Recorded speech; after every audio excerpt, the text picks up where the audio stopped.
as you can see, we are only 3 tonight. And that's going to be an interesting thing. But then again, 3 is a magic number, isn't it? Well, people keep telling me that anyway.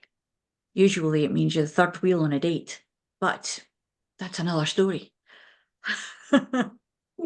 So let's start with the introductions, because, start as we mean to go on, then change the subject. Angela. I have no idea where to go from that one. Hi, I'm Angela Daye from Inner Pathways. I work with a couple of different modalities, mainly kinesiology, coaching, and hypnotherapy, to help people feel better, lift themselves out of the situations that they're in right now, to get them to that stable level ground before we then decide if we want to work towards awesome. So whether it's pain, whether it's emotional trauma or baggage, it's about putting down what we don't need to carry around with us to help us move forwards more freely, perhaps to a new beginning. Jennifer.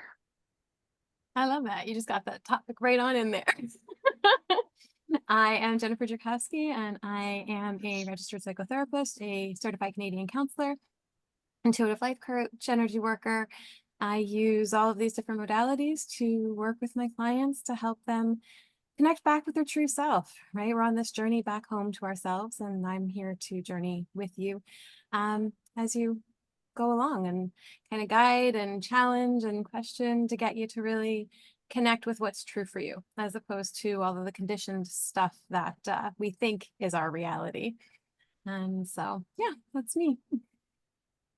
And I'm Leslie Marsh, and variations on a theme, basically.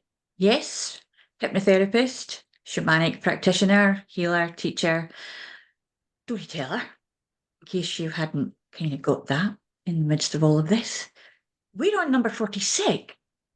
And so the other thing that I do is talk about culture of nurture, and that has got to be about new beginnings, because when we start a culture, and we do that more than we think we do, sometimes we call them traditions and family traditions, and it's always been done, so we're going to do it. And then somebody says, no, I want to do it this way. Then the fun starts. Because even although we have a new beginning, sometimes we forget that there has to have been an old end. In order to let go of the old end and not pull it through with us, like tracking through mud on the floor, we're going to have to get the mop out and clean things up a bit. So what are we, in this part of the year, which of course is springtime, the hairs are coming out, they're starting to box, they're doing their thing, and everybody, the little crocuses and the snowflakes and this are gone, but the snowdrops are coming out just to say, do you remember me? What do we think about it? Jennifer, what's springtime to you? New beginnings. New beginnings, for sure. It's interesting, right? Because they talk about all of the seasons and how it is this cyclical process that we go through. And in the fall and the autumn, seeds get dropped into the ground, and then they're kept safe in order to begin to grow. So the snow covers them in the winter and all of that to keep them there. And in the spring is this opportunity for them to start to grow and develop. And when we really think about what that looks like, right, for that seed, it starts underground a lot of the time, right? And it's got to come out of all of this mess that's left there from the winter.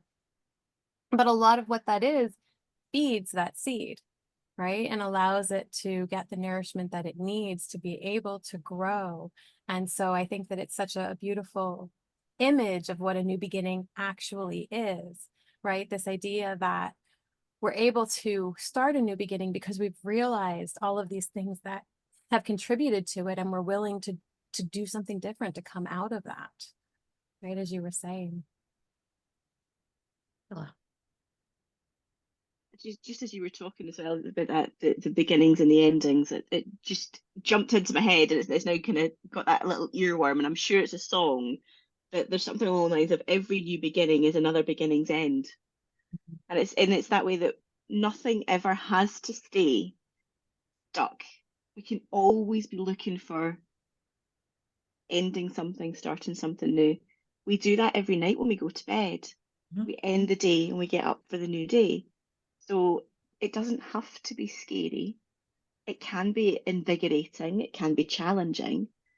But yeah, it's just about allowing ourselves to drift and enjoy what comes up. I think it's completely on a totally different tangent to where Jennifer was going, but it was just that song line got stuck. I don't think it's a completely different tangent, because thinking of another analogy that kind of slips on right into that little bracket there is the analogy of life being like a book, and each of our lives is a chapter of that book. But also it means that there was a beginning of the book. However you want to, read that story, that's your own thing. But we're inside that book. We're all characters, and all the people who are around us are also the characters in a plot line that a lot of the time, particularly with clients I see, they think somebody else is writing it for them, and they don't have any kind of idea that they can actually say, no, don't like that plot line. I rub that out, because I want to go there. I don't want to do this. I want to do that. However, there's this kind of, I don't know, going back into Dickens, Jacob Marleyism that goes on.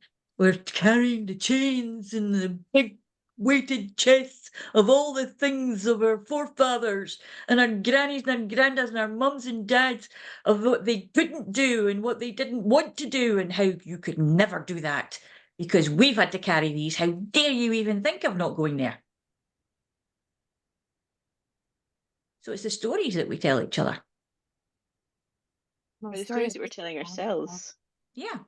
Yeah. Mhm. But when we tell someone else our story, we are listening to it. Mhm. It's embedding within us. With every telling, it's embedding. So until we start telling the story differently, that doesn't mean that you got to lie your ass off. It just means that you have to actually look at it and say, what do I want?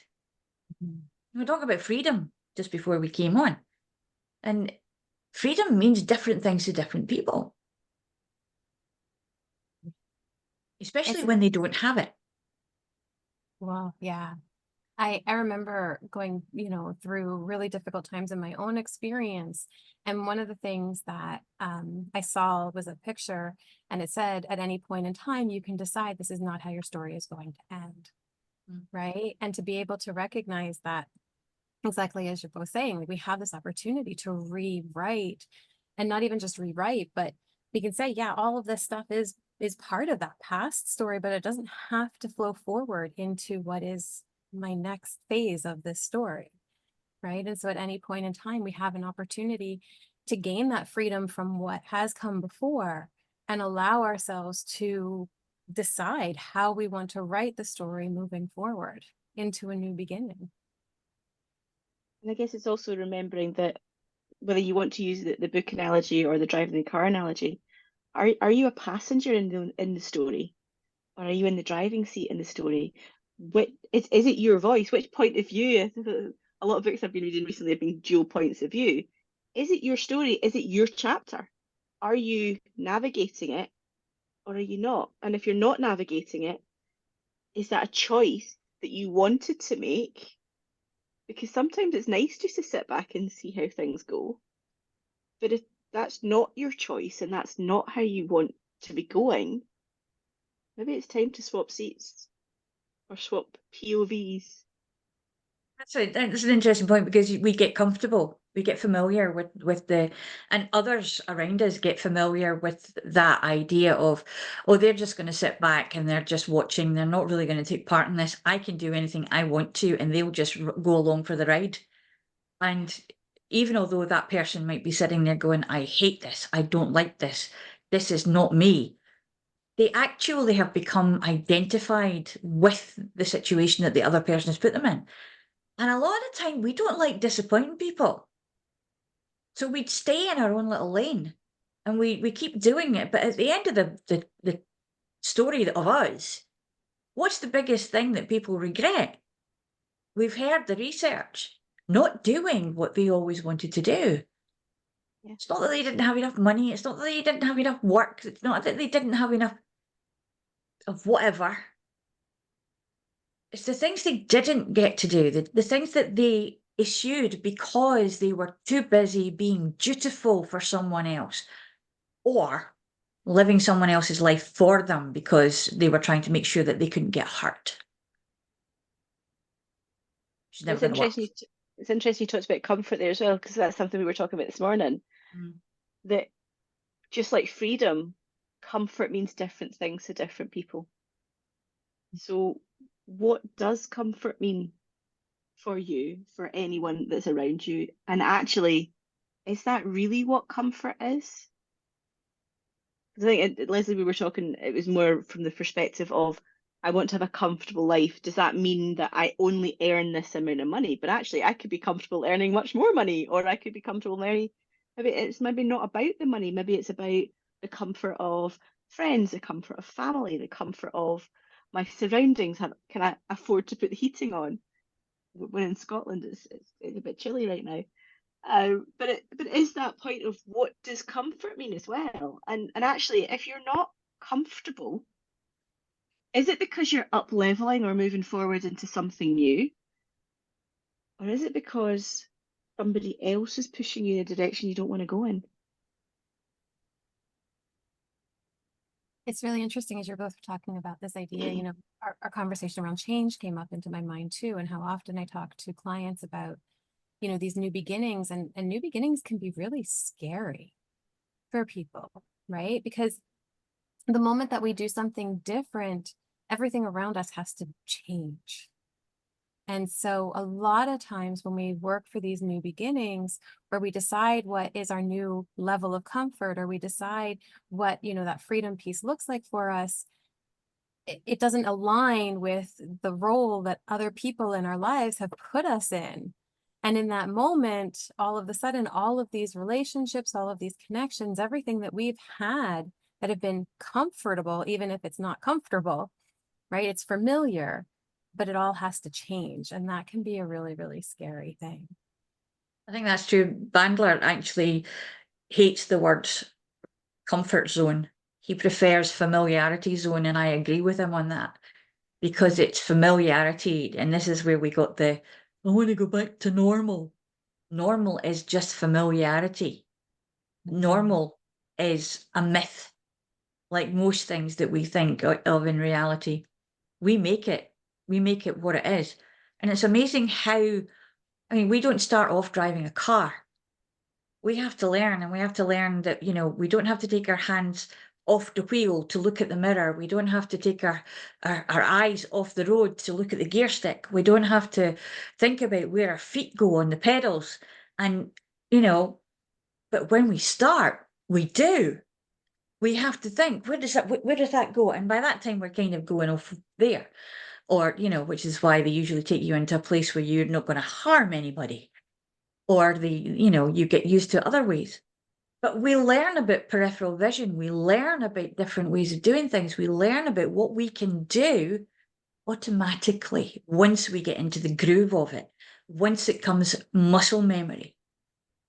But we forget that we did that. So when something else new comes along, we're like, oh, I don't think I can do that. Oh, I'm going to crash and burn if I do that. Because we already identify as someone who doesn't do that.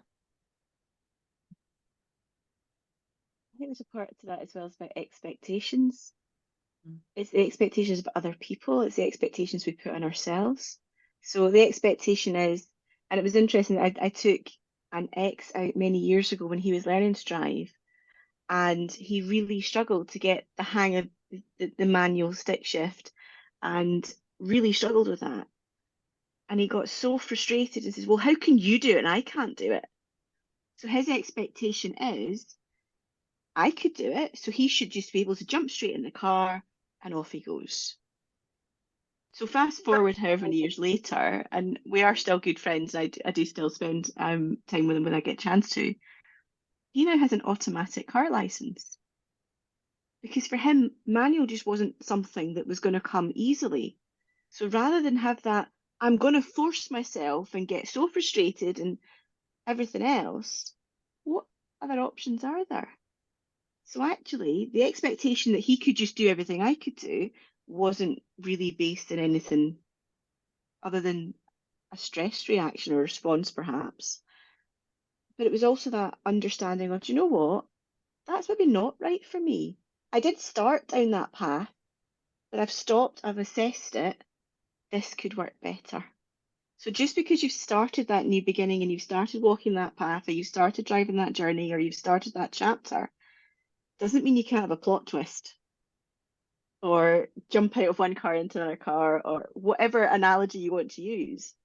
But plot twists can be good fun too, right? Oh yeah, definitely. I love a good plot twist, as long as it's Mhm. me that's twisting the plot. That does not surprise me, Leslie. Yeah, a big golden drawer, just stir it in there and ooh, see what happens. See what comes out at the end. But this is true. I mean, there are some expectations wise, people expect that they will get something at a certain time of day. This will happen, that will happen, and their life is totally ordered that way. My husband is really quite like that. However, he lives with me, and that becomes a difficulty at times, becomes a little bit of a friction area, because he thinks he knows what I put in his dinner. I think we And talked about this last month, did we not? yeah, but I'm the only one who knows what goes in, but then I forget what I've done, so it's different every time. So when he comes out and he says, you can do that again, I'm like, well, maybe not. Because I was taught how to cook by my dad. And he didn't actually teach me. I just stood there and watched what he was doing. And he'd, well, I'll have a bit of this and I'll have a bit of that and I'll have a bit of that. But what came out at the end of it was something really nice to eat. Usually soup and stew, Sunday dinner stuff. Because, there's nothing you can't put in soup, really.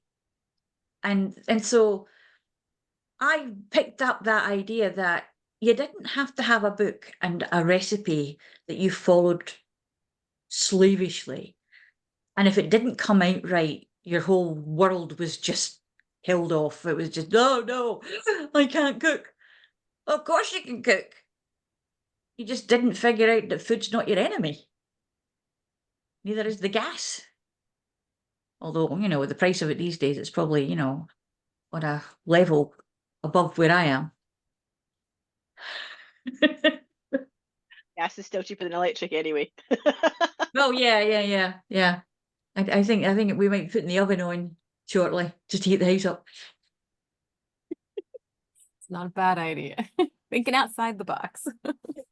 It's interesting too when you were talking about, changing things up and what's familiar. And what was coming to me, I don't know if you've ever seen it. There's a video out there of somebody who reversed the way the steering wheel worked on their bicycle. And then they had to learn how to ride the bicycle all over again. And the brain was so conditioned that when you turn the steering wheel to the right, it goes to the right, and to the left, it goes to the left. But now it was the opposite of that, right? And so getting on the bike and trying to ride it was starting all over again. But more than just starting all over again, he had to unlearn everything that he had learned in order to be able to get back to baseline, in order to learn the new way of doing it. And I think when we think about new beginnings and stuff like that, one of the things that often comes up is, like you were saying, why can't I just get it? Why can't I just do it? Right? Why can't this just be my new normal? But we don't realize all of the things that we have to unlearn or decondition from before we can even just get to a baseline where we can now do something different in a natural way. And that is why your New Year's resolutions don't work. Because it's somebody else's idea of what you should do. It's because it's tradition that you're going to make this resolution, that you're going to stop this, stop that, and you do everything all at once. And then you get nothing done. And it's basically because there are things that, particularly with things like smoking cessation, nicotine is addictive. It sits in there in your body and goes, feed me more, feed me more. And if you stop feeding it, it acts like a toddler with a tantrum on speed. It will just go nuts. And the temper goes, the whole thing goes, your day goes. And then the only thing that will make it better is by just giving in and having another cigarette. I'm going to challenge on that one, because my understanding is that the nicotine only stays in your system for 7 days. It's not the actual nicotine itself. It's the habit and the action of smoking Yeah, and it everything that becomes goes both. along with it. Yeah, So it's not yeah. necessarily what's in a cigarette But that's yeah, the but this is where it challenge. becomes identifying as well. Because when people identify with it, it's because they smoke in social situations. So you have a drink in one hand and a cigarette in the other. And when you don't have that, you don't know what to do with your hands. Yeah. And yeah, it's conditioning, it's behavioral conditioning, basically. But it starts off with an addiction. And it starts off with that idea, that hit that you get being an ex-smoker. I can tell you, it's there. And I mean, Reiki helped me out massively. I also did the books of Stephen King, because Firestarter, he does this thing where the guy is on all these drugs and he has this kind of mindset moment where he takes all these drugs and he puts them into this trolley in a minefield, in a mine somewhere, and he throws them off the edge of the cliff. And that's how he breaks his addiction. So there's a whole visual cue thing of thinking about how this is done and how the brain will work for some people that way. It won't work for everybody that way. But in some cases, just by saying, I'm not going to do that anymore, isn't going to work, because, again, the people who are around you who also smoke don't know what to do with you when you say, I'm not doing that anymore. And the first thing they do is shove a cigarette under your nose and go, yeah, have one of these. Go on, you know you want to. And usually by that time you've had a couple of drinks and you're like, yeah, all right. That comes back to your comment earlier on about when one thing changes, everything changes.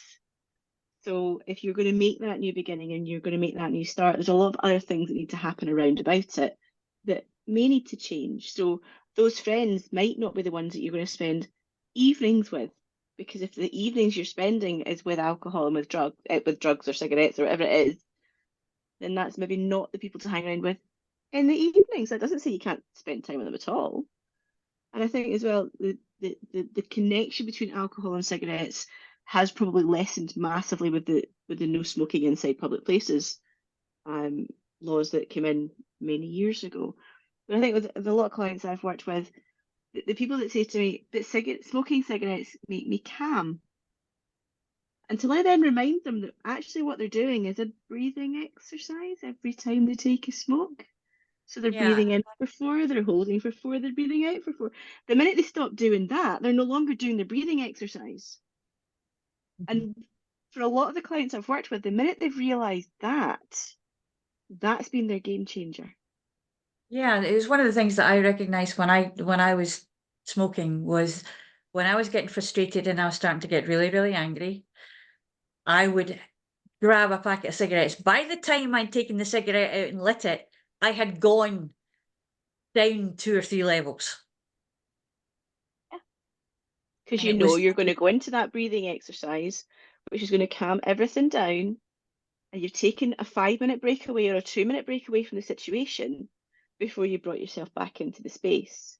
So if you think about any arguments or disagreements or uncomfortable situations that you find yourself in, whether you're a smoker or not, if you could take yourself out of that situation for 2 minutes and just breathe, how much is that state change going to impact going back into that conversation at a different point, in a different state, and able to see things differently? Yeah, it's like the it's thing so with the people who, sorry, Jennifer, the people who get run down and they say, oh, I got run down because I didn't have my lucky rabbit's foot or my lucky touchstone or whatever. But the reason that they got run down was because they'd forgotten their lucky rabbit's foot or touchstone and went back to get it in a total state and didn't see the truck coming.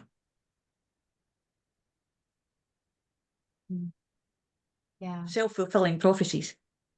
Well, we do that often, right? Mm. And you know, even just thinking about the smoking thing and the break and everything else, like I've had clients who've talked about wanting to quit, but it's the acceptable, you can take that 15-minute break if you were going for a smoke. But if you just say, hey, I'm just going outside to get some fresh air, it's like, well, what do you need that for?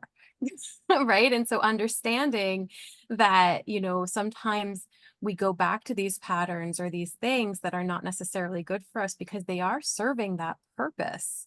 Right. And so it's about how do we then stand up for what we need and set this new pattern and deal with the fact that, you know, I'm still entitled to have my break, even if I'm not going out for a smoke. Like Angela said, though, it's the habit. It becomes habit, becomes something that is just an automatic response thing. And getting rid of that automatic response, it's rewiring that needs to happen. We need to actually take, we need to be electricians of the mind and take these little wires and say, no, we want to put that neuron over there and fire it over there. It doesn't need to fire here anymore. It needs to fire over there. And then they're thinking, well, what's going to compensate for that? What will compensate me for that? Because I get this kind of pleasure out of doing that. Now, I would have thought that standing out in horizontal rain, actually coming in at you from all ways, outside a pub, just to have a cigarette, would be the one that would do it. But no. In -10, they'll stand outside a pub, freezing their backsides off, because they still want to smoke. And it's what else comes with it that they're actually enjoying. So there's a lot of different aspects. And actually, I was one client recently I was talking to who I asked him about maybe just cutting down not every cigarette, but have every other cigarette. And he was suggesting that actually it's the rolling of the cigarette. He says, don't put a lot of nicotine in it, but it's the rolling of it. I said, okay. So it's the mindfulness practice of you actually doing something with your hands, creating something, and then having a 5-minute, So what can we do instead of that? What can we bring in? And I think for a lot of these things, whether it's bringing in a new habit or getting rid of an old one, especially with getting rid of the old ones, what are you going to replace it with? The amount of people that we heard of years ago that the minute they stopped smoking, their weight ballooned. They've obviously replaced the smoking with eating. So what it's an oral fixation. It doesn't have to be though. So what No. can we do that swaps one habit for another? Or the habit stacking aspects? How can we build something in by putting it with something else? And one of the guys that with the book club, we read books on, I think it was Atomic Habits, and there's a thing in there about habit stacking. And one of our guys in our book club now does squats before he gets in the shower every morning. So he can't step into the shower until he's done 5 squats. So he's getting his exercise in, and that's now ingrained. It's a habit. Because to step into the shower, he's got to do his 5 squats. And it's something silly, it's something simple, but he's now made that a habit. So it's about understanding where you can stack things in, where you can replace things, and then move yourself into the direction you want to go. Understanding why you're doing it as well, because if you're just looking at saying, I'm going to stop smoking because Auntie Jeannie told me it's bad for me, that's not a big enough driver. But also it's understanding that there are options, there are alternatives to do it. It's, somebody at one point said, I think it was in a film somewhere, Robin Williams and Kenneth Branagh were in this film, and he said, you're either a smoker or you're not a smoker. And I thought about that for a while, and I thought, oh, that's true. If you are a smoker and you give up, are you going to go back to it? And then, because it's going to be an inevitable thing. And I don't believe that now. Because I actually managed to turn I feel sick now. If I'm in a room with, and actually, I used to say to people, that's why I started doing it in the first place. Because, I didn't want to be sick anymore. So I started doing it myself and I didn't get sick anymore. It's amazing what you'll tell yourself. So that's back to the stories we're telling ourselves, the stories we're telling other people. And which we tell ones do ourselves we all want? kinds of stories to talk us into or out of all kinds of things. Yeah. And it's the reason sometimes that people go back into situations where they know it's going to kill them. Because they don't identify beyond that point. They've become so broken down. Their idea of who they are or who they could be beyond that doesn't exist because they have no alternative. They're lost they don't completely. understand. They don't have the capacity to look beyond to find the alternatives. No. And I think a lot of those situations, it's brainwashing is the wrong word, but it's And then actually you can be brainwashing yourself with the story that you keep telling yourself, the story that you keep being told. And if you're starting to cut yourself off from outside influences, then that can become even more ingrained. So for example, if you're home alone and you live alone and suddenly you don't leave the house anymore, the story that is in your head on constant repeat, nobody else is seeing that. Nobody else is inputting into that. So it doesn't Yeah. have to be because of somebody else that's brainwashing you. I think I know what I was talking about there. But it's about I get it. I understanding get it. what that story is. And actually not just the story, what filter have you put over the story? Yeah. What lens are you looking at it through? So we basically have to change lenses, rewire, decondition, uncondition, whichever it is. But the thing not to do, I would suspect, is make a big hurrah about it. Do it quietly and a little bit at a time. Because this going out suddenly and dyeing your hair bright purple and, wearing clothes that you would never wear before, just to kind of say, this is me, when actually you're not entirely sure it's you yet, can be just as demoralizing in the end up, because it might pull you back further into where you were. Alternatively, it could give you the push you want to say, actually, this isn't right. I'm going to go for something in the middle. Purple Yeah. streaks might be better, and actually go with it. So I think that there's something to be said for making that bold choice. Yeah. And putting yourself into situations, not dangerous situations, but putting yourself into situations that are outside that familiar zone or comfort zone, or whatever you want to call it, and just see how it feels. And you can do that safely. You can do it in baby steps. But go for it. It used to be that we weren't allowed to dye our hair at work because the clients wouldn't like it. It's nothing to do with the clients. I mean, if it frightens the dogs, then you've got a problem. Yeah. Well, my volunteer organisation, I'm not allowed to dye my hair a non-natural colour, which I'm struggling against. What's an unnatural colour? Well, a colour that your hair or someone's hair would not naturally grow. On which, planet or dimension? Because I mean, I might use that one. I like that. Thank you. Colour is subjective. I mean, they might see one colour and you're actually dyed your hair another colour because you see it differently. I had a I got told beautiful off hair for pink. dye once. It was mostly black, but depending on how the light hit it, it was red or purple. Oh, I like that.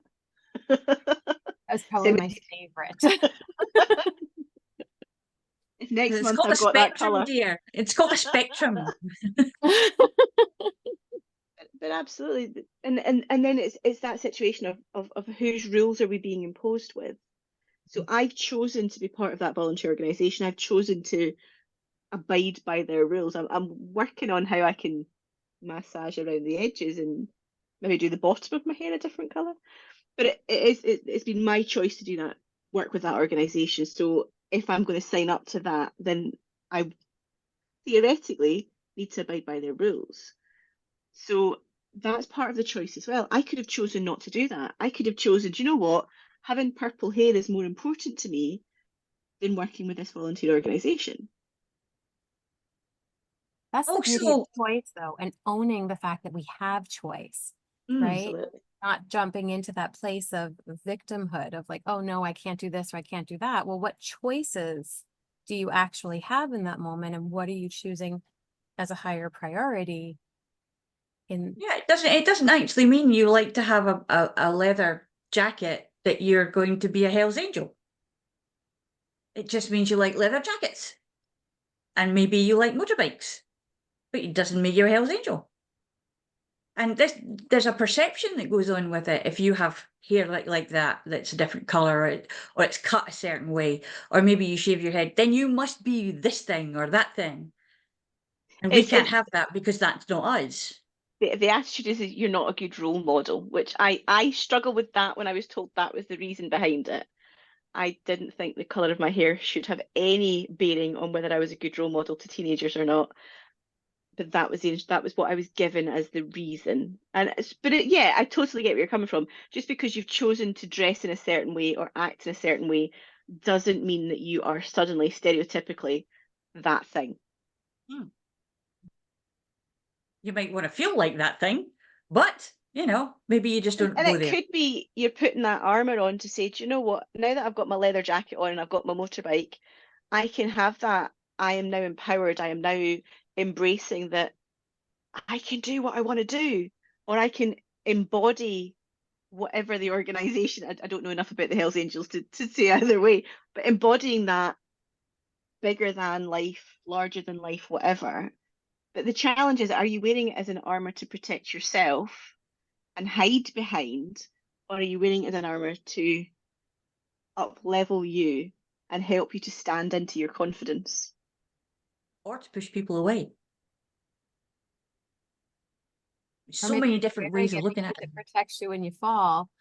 And Yeah, everybody yeah, else has all of these assumptions as to what you're doing. yeah. I mean, but this Give is me the it. It's like Kevlar.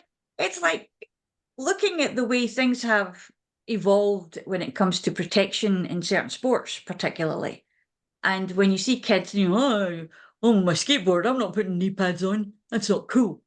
And yet you see these guys on super bikes that have like the shoulder pads, the backpack, the knee things, the ankle things, They're and they're covered not in cool. Kevlar. Yeah. Yeah, they're not cool.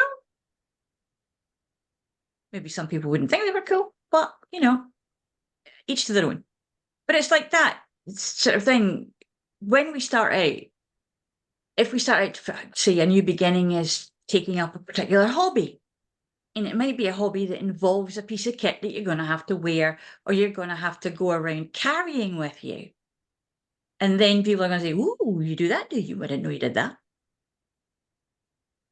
And sometimes if it's a martial art or something like that, they're going to go, oh, so you think you're a big man then? That's back to expectations, isn't it? It Or is. perceptions, perhaps. I Yeah. think we've done that whole topic. Was it? Yeah.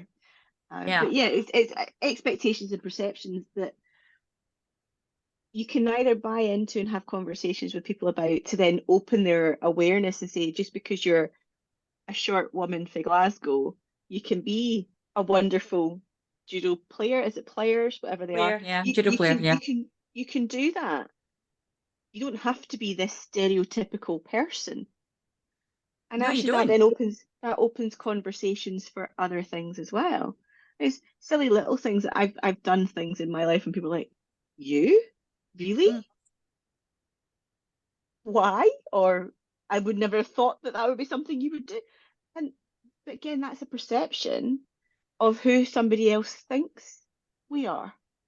Yeah.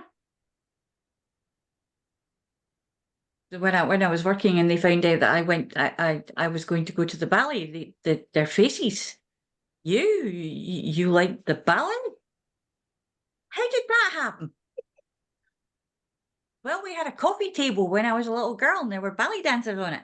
And I thought they looked pretty great. And I wondered how they had little pointed toes and I wanted to know how it worked.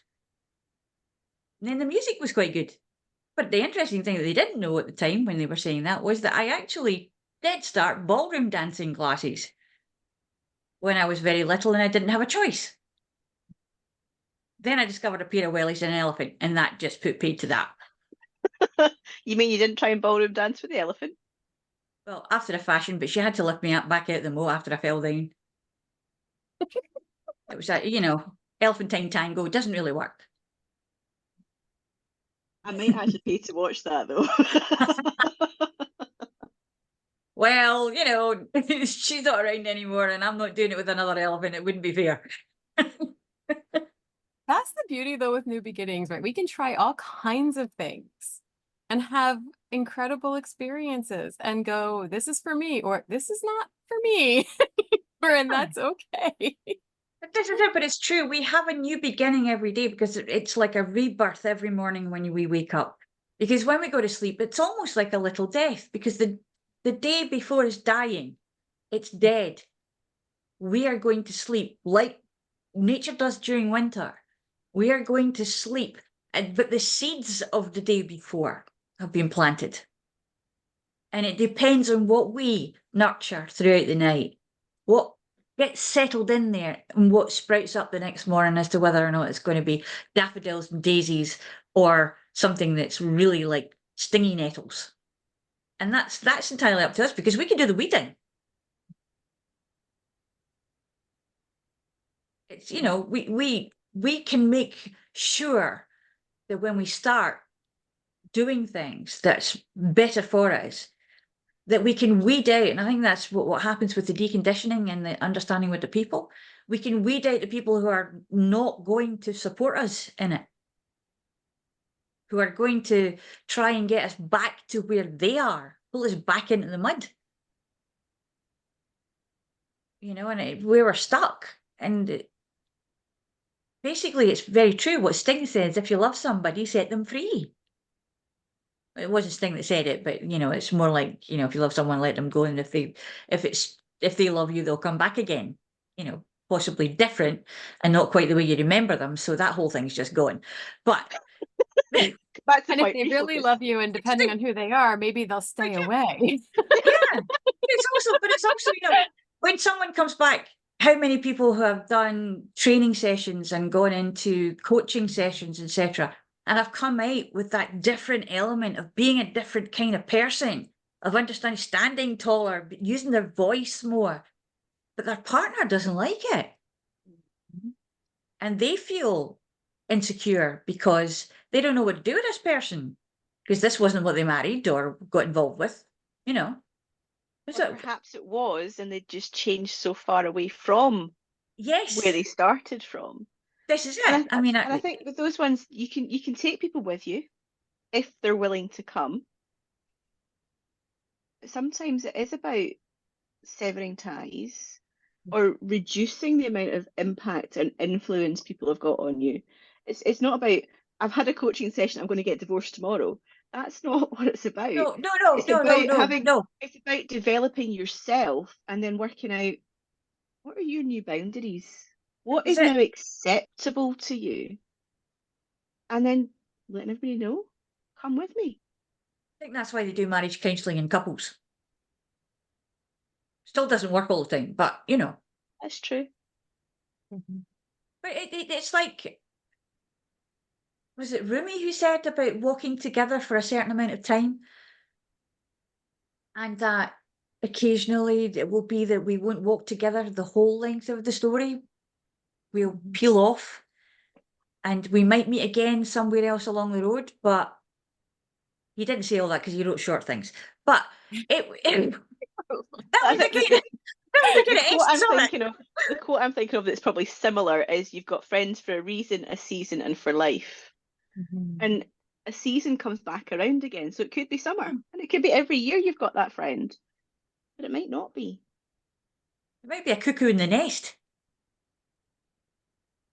Go with it. Tell us more. Every spring you get a cuckoo in the nest. And so that person gets rid of all the stuff that you would be okay with and starts to take over your life because it needs all the time. And some people need to be needed, which actually rubs out their own sense of freedom. They don't feel at that point they need to be free. However, when the cuckoo decides to leave and go and do whatever in somebody else's nest, they have absolutely no idea who they are, what to do. And so they will just pick up the first thing that is needy and go and feed that. And that's where it might look like a new beginning, but actually it's the same habit, just cycling back round again. So when we're thinking about doing things that are new, there's going to be a lot of times that you're going to hear, what do you want to do that for?